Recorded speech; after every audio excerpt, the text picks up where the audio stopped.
सो देखिए यहाँ पर जो हमारा डिस्कशन चल रहा था अभी कि बीटा डिके के अंदर साइंटिस्टों को काफी मेहनत करनी पड़ी। मतलब बीटा डिके हमारे सामने आज जो आ रहा है ना, आप इसको समझना कि इसकी जो रिसर्च वर्क है उस रिसर्च वर्क में कितना टाइम लगा है और लोगों ने कितनी कितनी इन्वेस्टमेंट्स करी है अपने टाइम की। तो 3 रीजंस थे जिस वजह से बीटा पार्टिकल की तरफ, सॉरी, एंटी न्यूट्रिनो की तरफ साइंटिस्टों का ब्रेन काम करना चालू किया। फर्स्ट, वो जितनी बार बीटा बीटा डिके के एक्सपेरिमेंट को करते थे, 3 रीजंस, जितनी बार वो बीटा पार्टिकल को रिपीट करते थे एक्सपेरिमेंट को, उतनी बार इलेक्ट्रॉन की एनर्जी अलग आ रही थी और कैपिटल क्यू से कम आ रही थी। तो उनको ये समझ नहीं आ रहा था कि कहाँ जा रही है एनर्जी। तो उसी में से किसी साइंटिस्ट ने कह दिया कि भाई ऐसा करो, इसका एक साथी पार्टिकल बाहर ले आओ, एक पार्टिकल और साथ में ले आओ। चलो ठीक है, एंटी न्यूट्रिनो मान लिया, उसको कुछ भी नाम दे दो। फिर हुआ कि क्या उसमें चार्ज होगा। तो इन्होंने कहा यार चार्ज कैसे हो सकता है, बिकॉज ऑलरेडी इन तीन से मिल करके तो चार्ज कंजर्व हो चुका है, तो इसका मतलब यहां पर कोई चार्ज नहीं है। ठीक है, फिर हुआ कि क्या मास होगा। ठीक है, चार्ज भी नहीं मान लिया, इनमें कोई चार्ज नहीं है। फिर ये हुआ कि क्या इनके अंदर मास है, तो कंफर्म किया गया, तो ग्रेविटी का कोई इफेक्ट नहीं मिला। ग्रेविटी का इफेक्ट नहीं मिला तो ये हो गया कि इसका मतलब इसके अंदर मास नहीं है। तो अब कुल मिलाकर के इन्होंने जब चीजों को कंक्लूड किया तो फाइनली एंटी न्यूट्रिनो की क्या क्या प्रॉपर्टीज आई हैं वो देखिए। प्रॉपर्टीज ऑफ एंटी न्यूट्रिनो में क्या क्या है वो समझो। पहला, रेस्ट मास 0। दूसरा, चार्ज भी नहीं होगा इसमें, और चार्ज नहीं है तो इसको इलेक्ट्रिक फील्ड और मैग्नेटिक फील्ड में डिफ्लेक्ट नहीं कर सकते, मास नहीं है। ठीक है, तीसरा पॉइंट जो इसको डिफरेंशिएट करता है फोटोन से, तीसरा पॉइंट जो इसको डिफरेंशिएट करता है फोटोन से, वो ये है कि इसके अंदर एंगुलर मोमेंटम होता है। आई मीन इसके अंदर इट हैज एंगुलर मोमेंटम, जिसको हम स्पिन प्लस माइनस हाफ से डिनोट करते हो। प्लस माइनस हाफ जो आप स्पिन पढ़ते हो वो रिप्रेजेंटेशन ऑफ एंगुलर मोमेंटम होता है, और किसी भी आइसोलेटेड सिस्टम का एंगुलर मोमेंटम कंजर्व रहना चाहिए। किसी भी आइसोलेटेड सिस्टम का एंगुलर मोमेंटम कंजर्व होना चाहिए। तो अगर हम एंटी न्यूट्रिनो के पास, अगर हम ये माने कि एंटी न्यूट्रिनो के पास कोई भी एंगुलर मोमेंटम नहीं है, तो जितना भी आपके पास जो भी कॉम्बिनेशन हो सकता है, राइट हैंड साइड पर आपके पास 3 कॉम्बिनेशन हो सकते हैं, प्लस हाफ तो 1 हो जाएगा, माइनस हाफ -1 हो जाएगा, और प्लस हाफ और माइनस हाफ का कॉम्बिनेशन 0 हो जाएगा। ये 3 कॉम्बिनेशन। और लेफ्ट साइड पर आपके पास या तो प्लस हाफ होगा या फिर माइनस हाफ होगा। तो अगर हम एंटी न्यूट्रिनो में स्पिन नंबर न डालें तो हमारा conservation of angular momentum fail हो रहा है। तो साइंटिस्टों को समझ में आया कि एंटी न्यूट्रिनो के पास भी कुछ ना कुछ एंगुलर मोमेंटम जरूर होगा, उसको स्पिन नंबर होगा प्लस माइनस हाफ। और यही पॉइंट इसको डिफरेंशिएट करता है फोटोन के साथ। फोटॉन्स में कोई एंगुलर मोमेंटम नहीं होता, उनके पास 0 मास है, 0 चार्ज है, उनके पास एंगुलर मोमेंटम नहीं है, लीनियर मोमेंटम होता है उनमें। लीनियर मोमेंटम है बट एंगुलर मोमेंटम नहीं है, और एंटी न्यूट्रिनो के पास दोनों तरीके के मोमेंटम है।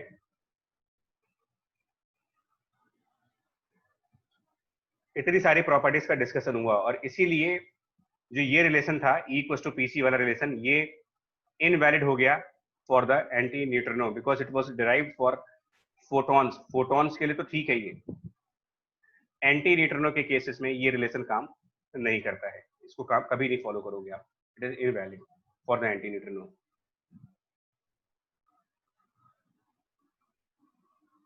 स्थिति, इसका पार्टिकल नेचर होता है। हाँ, एंटी न्यूट्रिनोज का अभी कोई वेव नेचर सामने नहीं है। मैं अभी नहीं है, देखो मैं ये भी फिर कह रहा हूँ, एक्चुअली मॉडर्न फिजिक्स 1920 के आसपास तो डेवलपमेंट स्टार्ट हुआ है। अभी हुए कितने साल है इसको, 100 साल है, मतलब एक आदमी की लाइफ।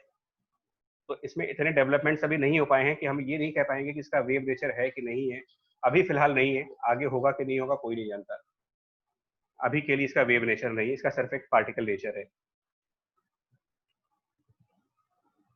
ठीक है, तो पढ़िएगा थोड़ा सा। ये हो गया हमारा एंटी न्यूट्रिनो के बारे में। और सिमिलरली अब जो डिस्कशन होगा वो बीटा प्लस डीके का है। ये बीटा माइनस डीके है, और दूसरा है हमारा बीटा प्लस डिके। इसके अंदर जस्ट रिवर्स फिनोमेना है।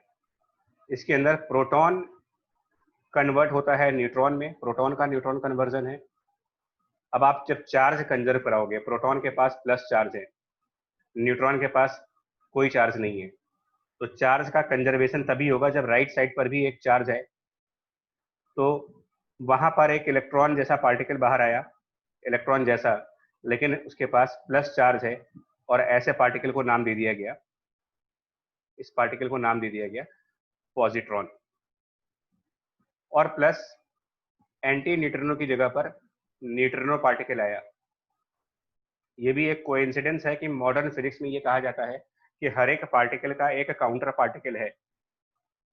इलेक्ट्रॉन का काउंटर पार्टिकल पॉजिट्रॉन को कहा गया। पॉजिट्रॉन में मास उतना ही होगा जो इलेक्ट्रॉन का होगा, सिर्फ इसका चार्ज पॉजिटिव है और इलेक्ट्रॉन का चार्ज नेगेटिव है। तो ये प्रोटॉन का न्यूट्रॉन में कन्वर्जन है, और इसकी रिएक्शन ऐसे दिखाई जाएगी, atomic number Z, element P और मास नंबर A। अगर हमारा बीटा प्लस डीके दिखाते हो, तो क्योंकि एक प्रोटॉन आपका लॉस हो रहा है और न्यूट्रॉन का आप गेन कर रहे हो, तो प्रोटॉन का जब लॉस होगा तो यहाँ Z-1 दिखाओगे, एलिमेंट Q दिखाओगे, और मास नंबर में कोई फर्क नहीं पड़ेगा, plus E plus which is a positron particle and plus neutrino particle and plus capital Q value. इस तरीके से इसकी रिएक्शन दिखाई जाएगी। और यहाँ पर अगर Q वैल्यू कैलकुलेट करने को दिया जाएगा सेम प्रोसेस के थ्रू, तो आप देखो क्या होगा। लेफ्ट साइड पर अगर इसका रेस्ट मास m1 है, तो m1 minus Z into mass of electron multiplied by C square. Right side पर m2 मास इसका मान ले, तो m2 minus Z-1 into mass of electron this into C square, ये rest energy, and plus kinetic energy capital Q की, plus जो positron होगा उसके बारे में लिखोगे तो उसका मास इलेक्ट्रॉन का है, इंटू सी स्क्वायर उसके rest energy, plus kinetic energy of that positron, plus neutrino massless है, तो m इंटू सी स्क्वायर 0 हो गया, बट इसके अंदर कुछ काइनेटिक एनर्जी होगी, काइनेटिक एनर्जी ऑफ न्यूट्रिनो। ये इस तरीके से आप करिए इसको। अब आप इसको जब सिंप्लीफाई करोगे, तो मैंने कहा कि हम लोग Q वैल्यू इसको कहते हैं, तीनों के काइनेटिक एनर्जी का जो टोटल है, यही चीज मैं बार बार Q वैल्यू बोलता हूँ, this is total Q value. तो ये जो Q वैल्यू इस केस में बनेगी, Q value which is sum of the kinetic energy of all products capital Q plus the kinetic energy of positron and plus the kinetic energy of neutrino। अब अगर आप सारे मासेस को left side पे transfer करो, ठीक है, अगर आप सारे मासेस लेफ्ट साइड पे ट्रांसफर करोगे, तो कनक आप ध्यान से सुनिएगा अगर आप मीटिंग में हो तो, m1 माइनस m2, और अब की बार आपका मास ऑफ इलेक्ट्रॉन कैंसिल नहीं हो रहा है, वो इस इक्वेशन में आएगा, मतलब m1 minus m2 minus 2me multiplied by C square आएगा। इसको वेरीफाई करूं, इस बार मास ऑफ इलेक्ट्रॉन का फैक्टर कैंसिल आउट नहीं कर रहा, ठीक है, तो हमारे जो Q वैल्यू निकालने के लिए मुझे मास ऑफ इलेक्ट्रॉन की जरूरत पड़ेगी। अभी तक क्योंकि हम लोगों ने पीछे ये मान लिया था कि इलेक्ट्रॉन का मास किसी इक्वेशन में आता ही नहीं है, तो ये उसका एक वायलेशन चल रहा है। बीटा प्लस डीके की इक्वेशन में मास ऑफ इलेक्ट्रॉन इंपॉर्टेंट हो जाता है, क्योंकि उससे Q वैल्यू डिसाइड होती है हमारी। और similar to beta minus decay, similar to beta minus decay, हम लोग ये मानेंगे कि जो कैपिटल Q है, इसका ऑलमोस्ट कोई रिक्वाइल नहीं होगा, नो रिक्वाइल, ये मानेंगे। तो ये वैल्यू आप लगभग 0 मान सकते हो। और ये दोनों वैल्यूज जो है, ये दोनों वैल्यूज ये कुछ भी हो सकती है, मतलब कि कैन हैव सेम प्रोसेस जो भी बीटा माइनस में किया था, any value from 0 to capital Q, same process है, मतलब उसमें कुछ नया नहीं है। सिर्फ इतना है, बीटा माइनस की जगह बीटा प्लस जब कर रहे हो, तो सिर्फ ये है कि इलेक्ट्रॉन की जगह पर उसका काउंटर पार्टिकल पॉजिट्रॉन बाहर आएगा, और एंटी न्यूट्रिनो की जगह पर उसका काउंटर पार्टिकल न्यूट्रिनो बाहर आएगा, और ये प्रोटॉन के न्यूट्रॉन में कन्वर्ट होने की वजह से होता है, और बीटा माइनस न्यूट्रॉन का प्रोटॉन में कन्वर्जन होने की वजह से होता है, ठीक है। सिमिलर प्रोसेस है, तो इस पे हम बहुत डिटेल में नहीं जाएंगे, वो सिमिलर बीटा माइनस की तरह के हैं। अब यहाँ पर क्वेश्चन उठता है क्वेश्चन ये उठता है कि क्या आइसोलेटेड प्रोटॉन, क्वेश्चन ये उठता है कि can isolated proton be converted into neutron and vice versa भी। क्या ये चीज पॉसिबल है कि एक आइसोलेटेड प्रोटॉन न्यूट्रॉन में कन्वर्ट हो जाए? तो देखो, आप साइंटिस्ट लोग आपस में जब डिस्कस करेंगे तो उनको आर्ग्यूमेंट्स भी करने पड़ते हैं कि ये कैसे हो जाएगा कि प्रोटॉन न्यूट्रॉन में कन्वर्ट हो जाए, क्यों क्यों नहीं हो सकता ये चीज?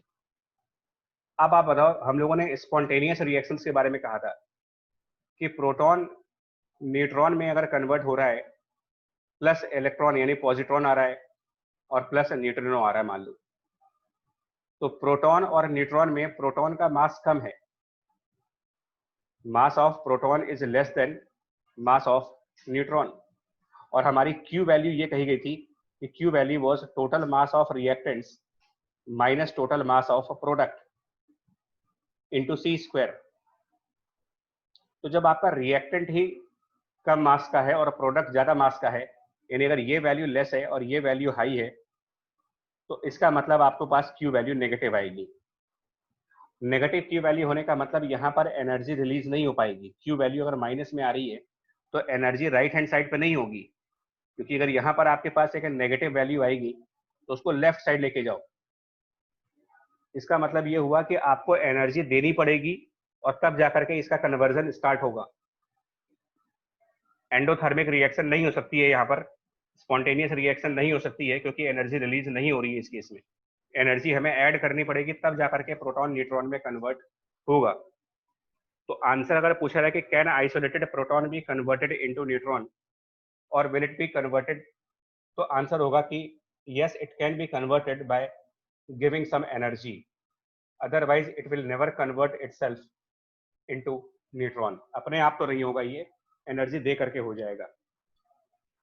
लेकिन ये डिस्कशन हो रहा है आइसोलेटेड के बारे में, it is all about isolated, अकेला प्रोटॉन। फिर बीटा प्लस डीके कैसे हो गया, ये फिर अगला क्वेश्चन आया साइंटिस्टों का कि भाई जब ये नहीं हो सकता है तो बीटा प्लस डीके कैसे हो जाएगा। फिर इसका मतलब ऐसा तो नहीं है कि बीटा प्लस डीके की जो थ्योरी दी जा रही है वो गलत थ्योरी है, हम लोग को बेवकूफ बनाया जा रहा है कि बीटा प्लस डीके ऐसे नहीं हो सकता। ऐसा तो नहीं कि कुछ हम लोग गलत काम कर रहे हैं, बीटा प्लस सही नहीं चल रहा हमारा। तो देखो, इसके लिए क्या कहा उन्होंने, कहा कि नहीं ऐसा नहीं हो सकता। उन्होंने एक एग्जाम्पल कोट किया, उन्होंने कहा कि चलो एक काम करते हैं, ठीक है, कि मान लो कार्बन 11 एक आइसोटोप है, वो बीटा प्लस डीके करने के बाद B11 बनता है, B11 प्लस एक बीटा पार्टिकल यानी कि इलेक्ट्रॉन और प्लस न्यूट्रिनो। इन्होंने कहा कि मान लो ऐसा कुछ है और प्लस क्यू वैल्यू। इन्होंने क्या कहा कि चलो इसके मासेस मेजर करो।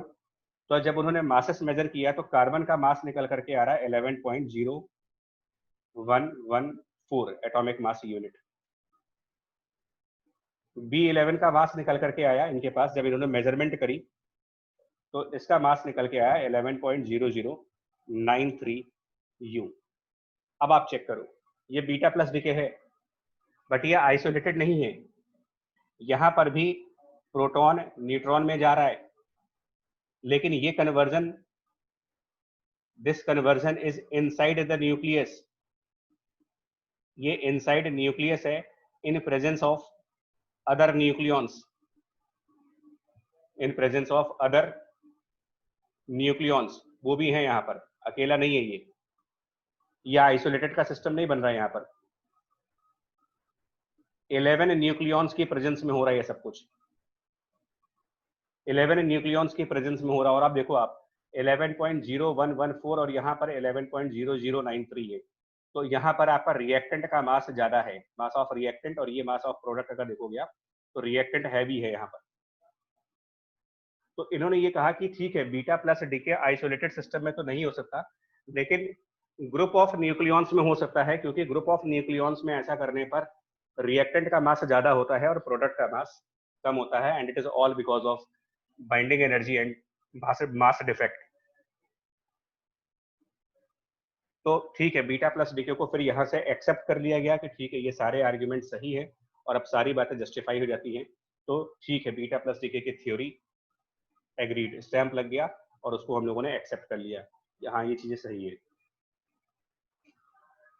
नेक्स्ट, बीटा प्लस और बीटा माइनस के बाद अगला पॉइंट आता है हमारे पास गामा डिके का। ये थोड़ा सा अजीब सा है, देखो सचिन, न्यूट्रिनो और एंटी न्यूट्रिनो में डिफरेंस सिर्फ काउंटर पार्टिकल्स का है और कोई डिफरेंस नहीं है। आई मीन बिकॉज चार्ज तो है नहीं कि हम डिफरेंशिएट कर पाए, और मास भी नहीं है, तो इनका डिफरेंस सिर्फ इतना ही है कि ये दो अलग अलग प्रोसेस में बाहर निकल के आ रहे हैं, और कोई डिफरेंस नहीं है इनके बीच में। यानी कि सिर्फ ये कह सकते हो कि एक बीटा प्लस डिके का पार्टिकल है और एक बीटा माइनस डिके का पार्टिकल है। इस बेसिस पर एक को न्यूट्रिनो कह दिया गया और एक को एंटी न्यूट्रिनो, और कोई डिफरेंशिएशन का लॉजिक नहीं है इनके बीच में, कोई और पैरामीटर नहीं है जहां से हम डिफरेंशिएट कर पाएंगे। ठीक है, सोर्स मतलब ओरिजिन का फर्क है इनके, राइट। गामा डिके पे चेक करिएगा, गामा डिके में क्या होता है मैं बता दूं आपको। देखो होता क्या है ना, जैसे आपका एटॉमिक लेवल पे होता है, just like atomic energy levels, जैसे आपका होता है एटॉमिक एनर्जी लेवल्स और उनका configurations like 1s2, 2s2 and 2p6 and so on. तो आप क्या कहते हो कि आपके पास एनर्जी को सब सेल्स में डिवाइड किया गया है और सबकी अपनी इलेक्ट्रॉन की एक कैपेसिटी है कि किसी के पास 2 इलेक्ट्रॉन, किसी के पास 6 इलेक्ट्रॉन। और जब आप इलेक्ट्रॉन फिल करते हो, जब आप इलेक्ट्रॉन फिल करते हो तो इलेक्ट्रॉन की फिलिंग जो होती है वो हमेशा लोअर एनर्जी लेवल से स्टार्ट होती है और जाते हो आप हायर लेवल तक, लो से हायर लेवल पे जाते हो। और किस कौन से सबसेल में कितने इलेक्ट्रॉन होंगे ये प्री डिसाइडेड है। कोई साइंटिस्ट थे जिन्होंने इसका नाम दे रखा था, उन्होंने सबको बता रखा था कि 1s2, 2s2, 2p6। मैं उसका नाम बार बार भूल जाता हूँ कि कौन साइंटिस्ट था वो। तो जिसने भी ये कहा था इलेक्ट्रॉनिक कॉन्फ़िगरेशन का ये मॉडल, जिसने भी बताया कि 1s2, 2s2, 2p6, 3s2, 3p6, इस तरीके से आप इलेक्ट्रॉन फिल करते हो, तो वैसे ही ये कहा गया कि न्यूक्लियस के अंदर भी होता है। हाँ आप बाऊ, ठीक है, थैंक यू। ऐसे इन्होंने कहा कि न्यूक्लियस के अंदर भी सेम प्रोसेस होता है, न्यूक्लियस के अंदर भी आपके पास एनर्जी लेवल्स हैं, न्यूक्लियस के अंदर भी एनर्जी लेवल्स हैं, और वहां पर जो न्यूक्लियॉन्स हैं are filled by a rule. एक रूल है उसका, रूल क्या है, maximum 2 protons in one level and maximum 2 neutrons in one level, ये इसका रूल है। हम लोग डिटेल में नहीं जा पाएंगे, हमारी क्लास 12 के हिसाब से तो बहुत हाई लेवल पे चले गए, वैसे हाई लेवल पे आ गए हम लोग, तो इससे ज्यादा डिस्कस नहीं कर पाएंगे इसके अंदर, ठीक है, ऐसा क्या होगा वहां पर। अच्छा अंबर, अब वो नाम नहीं है, जो भी होगा यार छोड़ो, उससे क्या करना हमें, नाम है चाहे नहीं है, ठीक है ना। तो इस पोर्शन में भी हम लोग ज्यादा डिटेल में नहीं जाना चाहते। मैक्सिमम 2 प्रोटॉन वन लेवल पे और 2 न्यूट्रॉन एक लेवल पे, यानी कि कुल मिलाकर के एक लेवल पे 4 इलेक्ट्रॉन से ज्यादा नहीं हो सकते। देखो मैं आपको एक एग्जांपल देता हूँ, आपको समझ में आएगा। हाँ ठीक है, एक एग्जांपल देखो, मैं प्रीवियस पेज पे आता हूँ जरा। प्रीवियस पेज में हमारे कार्बन 11 में है ना, कार्बन 11, ठीक है, जो हमारा कार्बन 11 है, मान लो 6C11 मान लेते हैं इसको। इसको अगर आप देखो तो कैसा होगा, 6C11 को कंफर्म करो जरा। अगर हम 6C11 की बात करें तो 6C11 है ना, दैट मीन्स कि 6 प्रोटॉन्स और 5 न्यूट्रॉन्स, इस तरीके से हुआ ये। तो इसको अगर आप फिल करोगे तो कैसे दिखाओगे, लोअर एनर्जी लेवल पे आप 2 प्रोटॉन दिखाओगे, 2 न्यूट्रॉन दिखा दो। अगले एनर्जी लेवल पे 2 प्रोटॉन, 2 न्यूट्रॉन, क्योंकि यही रूल है इसका। उसके ऊपर का एनर्जी लेवल जब आएगा तो 2 प्रोटॉन और 1 न्यूट्रॉन, ये बनेगा इसके अंदर। इस तरीके से इन्होंने रूल दिखा रखा है।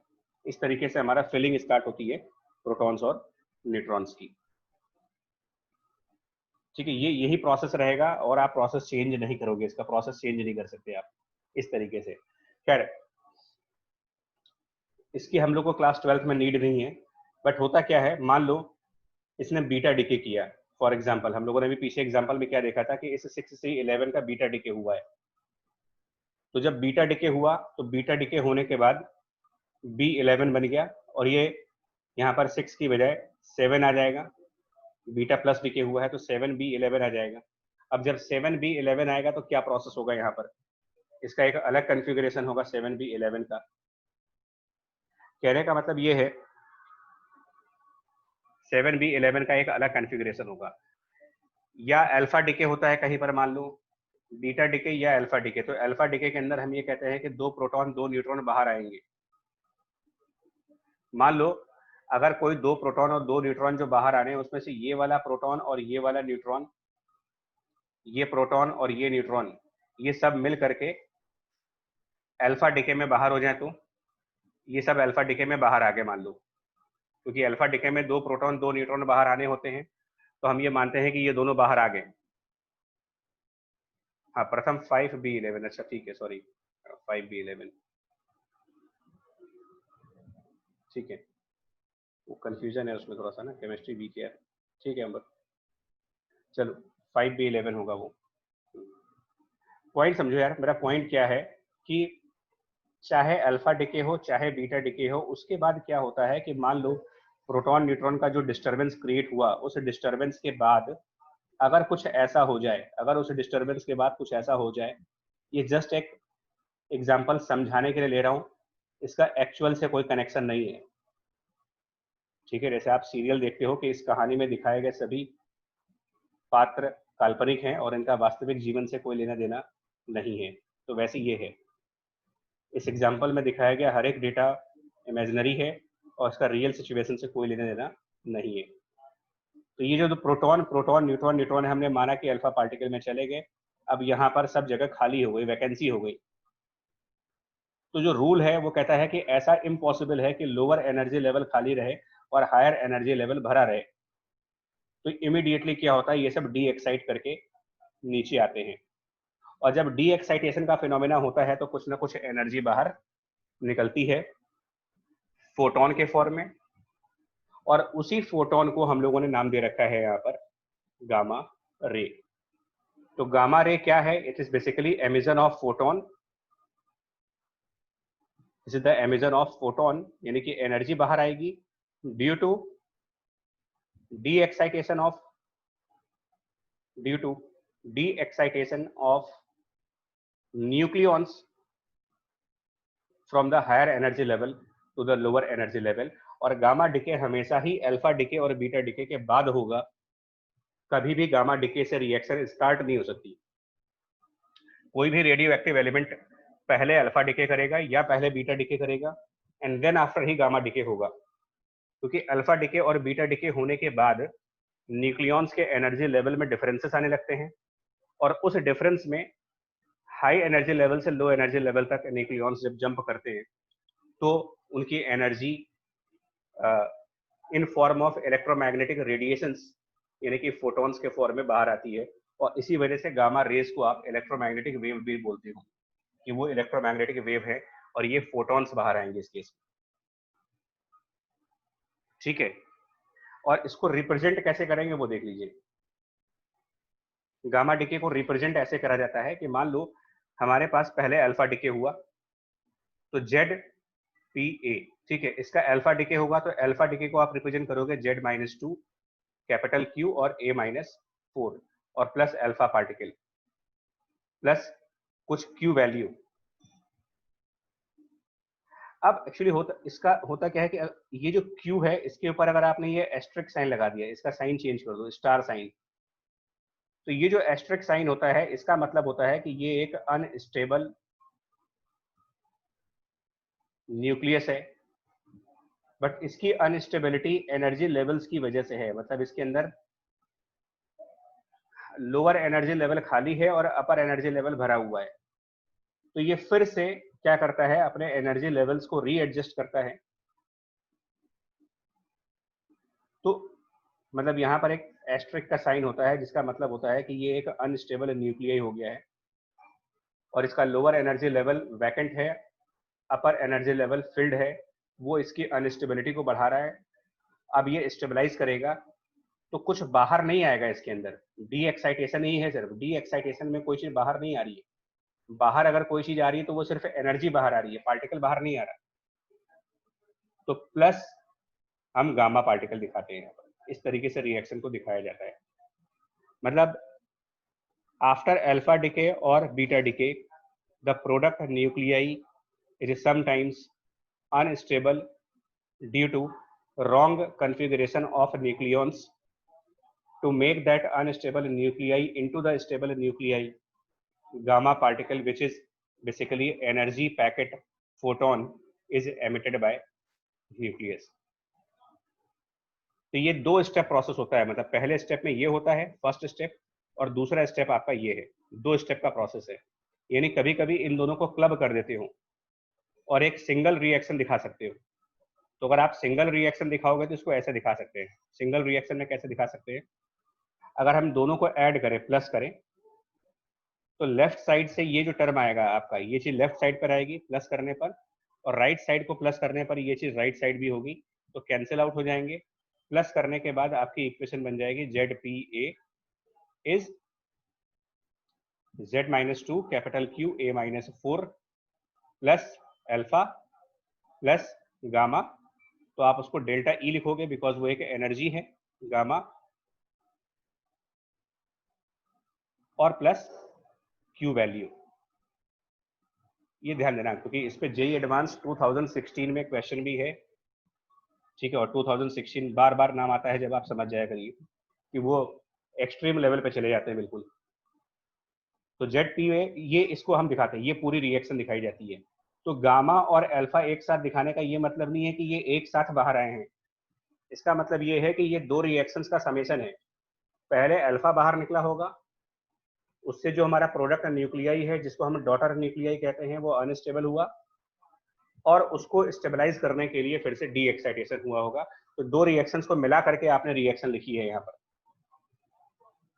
तो यहाँ पर अगर आप एनर्जी कंजर्वेशन की इक्वेशन लिखोगे तो क्या लिखोगे, देखो यहाँ पर अगर आप एनर्जी कंजर्वेशन के पॉइंट ऑफ व्यू से देखो, तो यहाँ पर अगर हम इसको m1 मास मान लें और यहाँ पर m2 मास कर दें और यहाँ पर कुछ m3 मास कर दें,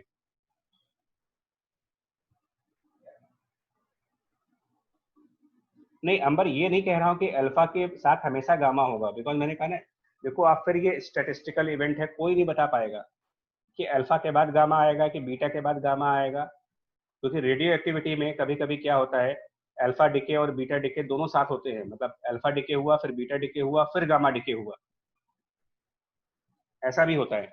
देखो मैं आपको एक एग्जांपल दिखाता हूँ, अगर आपको मैं एक एग्जांपल दूं जल्दी से, टाइम लिमिटेड है हमारे पास, तो मैं एक रिएक्शन आपको दिखाऊंगा अभी, और वो बड़ी अजीबोगरीब रिएक्शन है, ठीक है ना। वो एक रिएक्शन है यूरेनियम का जो लेड में कन्वर्जन है, यूरेनियम का लेड में कन्वर्जन, आप देख लो, मैं इसको समझा दे रहा हूँ, आपका डाउट जो है, यूरेनियम 238 का फाइनल प्रोडक्ट लेड है Pb, फाइनल प्रोडक्ट 208, और ये यहाँ पर इसका मास नंबर हुआ 82, और यूरेनियम का जो मास नंबर है यहाँ पर वो है 92। कैसे होगा बता सकते हो कि ये अल्फा डिके हुआ है कि बीटा डिके हुआ है? आप इसको चेक करो, 92 आपको ये पता है कि जो 1 अल्फा डिके होता है, जब एक अल्फा डिके अगर हुआ तो एक अल्फा डिके में जो एटॉमिक नंबर है वो Z-2 से बदलता है और मास नंबर A-4 हो जाता है। तो 92 से आप 82 हो रहे हो और जब 238 से 208 हो रहे हो, बता सकते हो आप कितने अल्फा पार्टिकल निकले होंगे? Number of emitted alpha particle बता पाओगे आप? और number of emitted beta particles क्या रहे होंगे इसके अंदर? और जब मैं बीटा पार्टिकल की बात कर रहा हूँ तो बीटा माइनस की बात कर रहा हूँ। आपको पता होना चाहिए कि बीटा माइनस में एटॉमिक नंबर जो होता है वो एक कम हो जाता है। नहीं अंबर बता सकते हैं, अभी तो कर सकते हो ना, अभी तो आप ये लगा सकते हो, दो इक्वेशन लगाओ ना। आपको पता है कि जो अल्फा नंबर है उसमें एटॉमिक नंबर रिड्यूस करता है बाय 2 से, और बीटा माइनस के अंदर एटॉमिक नंबर रिड्यूस करता है बाय 1 से, और इसके अंदर मास नंबर रिड्यूस करता है 4 से, और इसके अंदर मास नंबर में कोई फर्क नहीं आता। तो इस इतनी इंफॉर्मेशन से आप नहीं बता सकते कितने कितने अल्फा और कितने बीटा निकले होंगे यहाँ पर? ट्राई तो करके देखो एक बार, इजीली बताया जा सकता है। नंबर ऑफ अल्फा पार्टिकल और नंबर ऑफ बीटा पार्टिकल्स आराम से बताए जा सकते हैं इसके अंदर काउंटिंग करके। 8 अल्फा और 6 बीटा।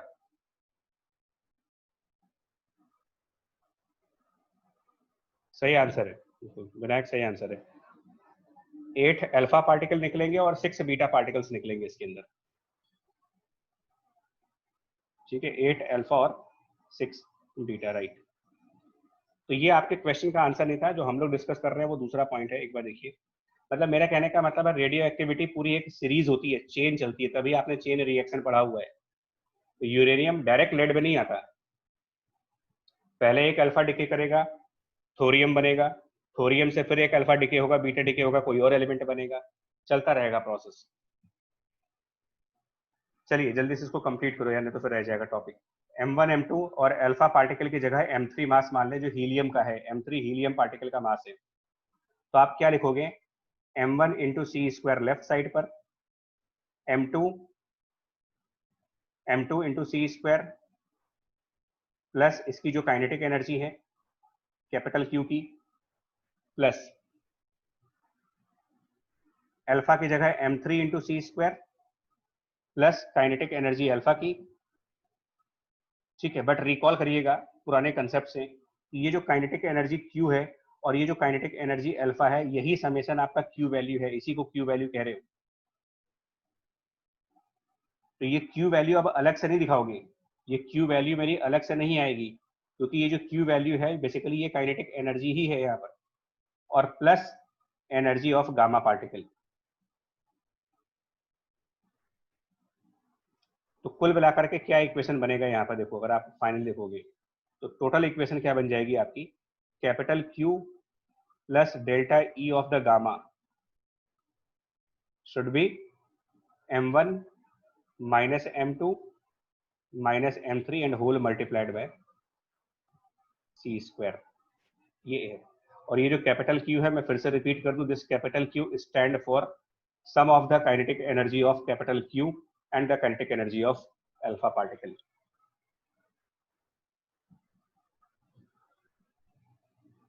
ठीक है, इसको बहुत केयरफुली ध्यान दीजिएगा, बहुत केयरफुली, बिकॉज ये रिएक्शन गामा डीके के रिएक्शन में एनर्जी कैलकुलेट करना और थोड़ा डिफिकल्ट साइड पर आता है, ये थोड़ा सा डिफिकल्ट साइड पर है। और आइडेंटिफिकेशन आप इससे करोगे स्टार साइन देख करके।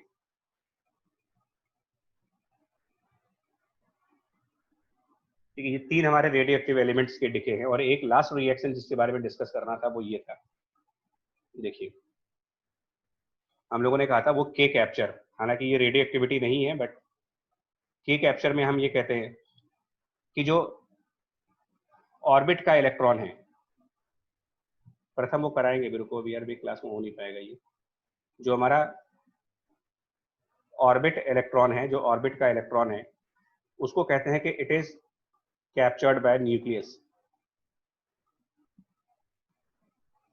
तो अगर ऐसा होता है तो इसकी जो रिएक्शन दिखाई जाएगी वो ये दिखाई जाएगी, ZPA प्लस इलेक्ट्रॉन कहां से, फ्रॉम नियरेस्ट ऑर्बिट, वो वहां से मिला। और जब इलेक्ट्रॉन न्यूक्लियस के अंदर आएगा, तो अभी हम लोगों ने कहा था हाइजेनबर्ग अनसर्टेनिटी प्रिंसिपल के हिसाब से electron cannot stay inside the nucleus. तो when electron cannot stay inside the nucleus, it will transform or it will get combined with some particle। तो इलेक्ट्रॉन क्योंकि न्यूक्लियस में रह नहीं सकता, बट न्यूक्लियस के अंदर आ चुका है, तो वो वहां पर प्रोटॉन से मिल जाएगा, इसका माइनस और इसका प्लस मिल करके एक न्यूट्रल पार्टिकल बन जाएगा, माइनस प्लस मिल करके न्यूट्रल पार्टिकल न्यूट्रॉन बन जाएगा, और प्लस उसके साथ न्यूट्रिनो बाहर आ जाएगा। ये इसकी रिएक्शन दिखाई जाती है।